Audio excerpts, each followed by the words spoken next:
आज मैं श्री कृष्ण भगवान की जन्म कथा लेके आई हूँ। आप सभी को नमस्कार करती हूँ।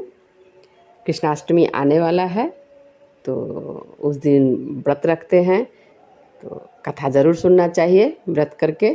तो सुनिए, मैं सुनाती हूँ। भगवान श्री कृष्ण विष्णु के अवतार हैं। माना जाता है कि जब धरती दुष्टों के बढ़ते अत्याचारों से परेशान हो गई तो भगवान विष्णु के पास पहुंची। भगवान विष्णु ने धरती को आश्वासन दिया कि वे पृथ्वी पर स्वयं अवतरित होंगे और उनके कष्टों का निवारण करेंगे। तब स्वयं भगवान विष्णु ने कृष्ण का रूप धारण कर जन्म लिया। अब उनकी कथा सुनिए। भाद्रपद कृष्ण अष्टमी को श्री कृष्णाष्टमी कहते हैं, क्योंकि यह दिन भगवान श्री कृष्ण का जन्म दिवस माना जाता है। भाद्रपद कृष्ण अष्टमी तिथि की घनघोर अंधेरी रात को रोहिणी नक्षत्र में मथुरा के कारागार में वसुदेव की पत्नी देवकी के गर्भ से भगवान श्री कृष्ण का जन्म हुआ था। यह तिथि उसी घड़ी शुभ घड़ी की याद दिलाती है जो सारे देश में बड़ी धूमधाम से मनाई जाती है। अब मैं कथा सुनाती हूँ, सुनिए। द्वापर युग में भोजवंशी राजा उग्रसेन मथुरा में राज्य करता था। उसके आतताई पुत्र कंस ने उसे गद्दी से उतार दिया और स्वयं मथुरा का राजा बन बैठा। कंस की एक बहन देवकी थी, जिसका विवाह वासुदेव नामक यदुवंशी सरदार से हुआ था। एक समय कंस अपनी बहन देवकी को उसकी ससुराल पहुंचाने जा रहा था। रास्ते में आकाशवाणी हुई, हे कंस, जिस देवकी को तू बड़े प्रेम से ले जा रहा है उसी में तेरा काल बसता है। इसी के गर्भ से उत्पन्न 8वां बालक तेरा वध करेगा। यह सुन कंस वसुदेव को मारने के लिए उद्यत हुआ। तब देवकी ने उसे विनयपूर्वक कहा, मेरे गर्भ में जो संतान होगी उसे मैं तुम्हारे सामने ला दूंगी। बहनई को मारने से क्या लाभ है। कंस ने देवकी की बात मान ली और मथुरा वापस चला गया।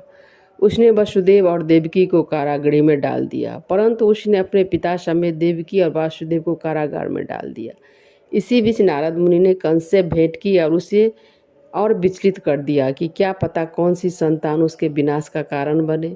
यह सुनते ही कंस ने यह तय कर लिया कि वह देवकी और वासुदेव की सभी संतानों को मार डालेगा। वसुदेव देवकी के एक करके 7 बच्चे हुए और 7 को जन्म लेते ही कंस ने मार डाला। अब 8वां बच्चा होने वाला था। कारागार में उन पर कड़े पहरे बैठा दिए गए। उसी समय नंद की पत्नी यशोदा को भी बच्चा होने वाला था। उन्होंने वसुदेव देवकी के दुखी जीवन को देख 8वें बच्चे की रक्षा का उपाय रचा। जिस समय वासुदेव देवकी को पुत्र पैदा हुआ उसी समय संजोग से यशोदा के गर्भ से एक कन्या का जन्म हुआ, जो और कुछ नहीं सिर्फ माया थी। जिस कोठरी में देवकी वासुदेव कैद थे उसमें अचानक प्रकाश हुआ और उनके सामने शंख चक्र गदा पद्म धारण किए चतुर्भुज भगवान प्रकट हुए। दोनों भगवान के चरणों में गिर पड़े। तब भगवान ने उनसे कहा, अब मैं पुनः नवजात शिशु का रूप धारण कर लेता हूँ। गोकुल मंडल के मुखिया नंद और उनकी पत्नी जशोदा भी उनके कष्ट से बहुत दुखी थे। देवकी और वासुदेव के 7वें पुत्र को वासुदेव की दूसरी पत्नी रोहिणी के गर्भ में स्थानांतरित किया गया। यह भी भगवान विष्णु की माया थी। रोहिणी नंद और जशोदा के साथ ही वृंदावन में रहती थी। उस बच्चे को बाद में बलराम के नाम से जाना गया। बलराम को शेषनाग का अवतार माना जाता है। उधर वृंदावन में यशोदा भी गर्भ से थी। तुम मुझे इसी समय अपने मित्र नंद जी के घर वृंदावन में भेज आओ और उनके यहाँ जो कन्या जन्मी है उसे लाकर कंस के हवाले कर दो। इस समय वातावरण अनुकूल नहीं है, फिर भी तुम चिंता न करो। जागते हुए पहरेदार सो जाएंगे, कारागृह के फाटक अपने आप खुल जाएंगे और उफनती अथाह जमुना तुमको पार करा जाने का मार्ग दे देगी। उसी समय वासुदेव नवजात शिशु रूप श्री कृष्ण को रूप सूप में रखकर कारागृह से निकल पड़े और अथाह जमुना को पार नंद जी के घर पहुँचे। वासुदेव ने वैसा ही किया जैसा उन्हें भगवान विष्णु ने करने को कहा था। जैसे ही देवकी ने नन्हे कृष्ण को जन्म दिया, वासुदेव उन्हें एक टुकड़ी में रख वृंदावन के लिए निकल पड़े। वह दिन अलौकिक था। सारे कारागार के पहरेदार सो रहे थे। जमुना नदी में भयंकर तूफान था। ज्यों ही वासुदेव जमुना को पार करने लगे, नदी ने उन्हें रास्ता दे दिया।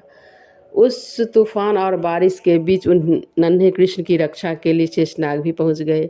वह दृश्य अत्यंत अद्भुत था। भगवान स्वयं पृथ्वी पर आए थे दुष्टों के दमन के लिए। वहां उन्होंने नवजात शिशु को यशोदा के साथ सुला दिया और कन्या को लेकर मथुरा आ गए। कारागृह के फाटक पूर्ववत बंद हो गए। अब कंस को सूचना मिली कि वासुदेव देवकी को बच्चा पैदा हुआ है।